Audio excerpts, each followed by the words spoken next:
Road पर गागा कर भीख मांगने वाली यह लड़की आखिर कौन है? तो आइए जानते हैं हम इनके बारे में पूरा डिटेल से।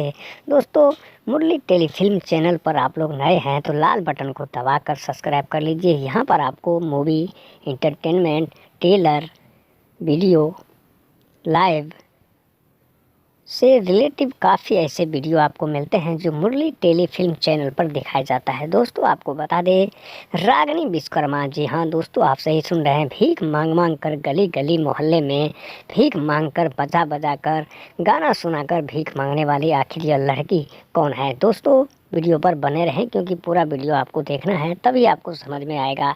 दोस्तों, आपको बता दें, भोजपुरी से फेमस हुई रागिनी का देसी गाना सबसे हिट रहा। आपको बता दें, इसमें सपोर्ट खेसारी लाल यादव कर रहे हैं और रागिनी का माता पिता नहीं है, वह अपने हस्बैंड के साथ रह रहे थे।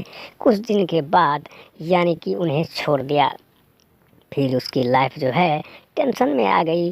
धीरे धीरे उन्होंने सोचा, दिमाग लगाया कि अब मुझे जीना है दुनिया में, फिर क्या करें। दोस्तों, कई बड़े बड़े जगह जाकर के लोगों से हाथ पांव जोड़ने के बाद भी रागिनी को काम नहीं मिला। उसके बाद उन्हें न तो नौकरी पर रखता था और न ही उसे किसी कारण के पैसे देने के लिए तैयार थे। आखिर रागिनी क्या करे? दोस्तों, बहुत बड़ा सवाल है इस वीडियो में, तो वीडियो को पूरा देखें। रागिनी एक कंपनी में गई जहां पर उसे शोषण करने के लिए किया गया, जिसकी वजह से वह वहां से काम छोड़कर अपने गांव निकल गई। गांव उनका यूपी में पड़ता है। दोस्तों, आपको बता दें, वहां पर उनके कुछ दिक्कत का सामना करना पड़ा, जिसकी वजह से वह काम छोड़ दी।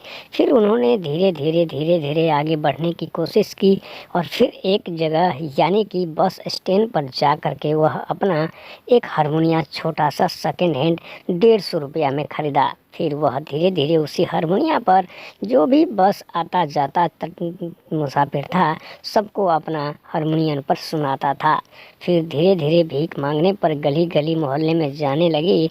फिर उसके बाद एक आदमी ने उसके बोला कि तुम्हारा गला अच्छा है, तुम गाओ। फिर गाने में मशहूर हो गई। फिर धीरे धीरे उसके भीख मांगने की आदत छूट गई। कोई 10 रुपये, कोई 5 रुपये, कोई 1 रुपये, कोई 2 रुपये देकर के वो अपनी पेट पालने में लगी थी। कुछ साल बीतने के बाद रागिनी की समस्या में यह समस्या काफ़ी समस्या खड़ा हुआ, जिसके साथ उसे छेड़खानी किया गया।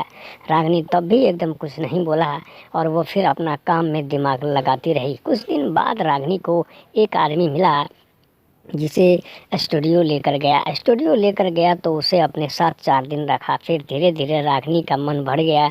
उसके बाद वो आकर के फिर वही गली मोहल्ले में भीख मांगना, यही है इनकी सच्चाई।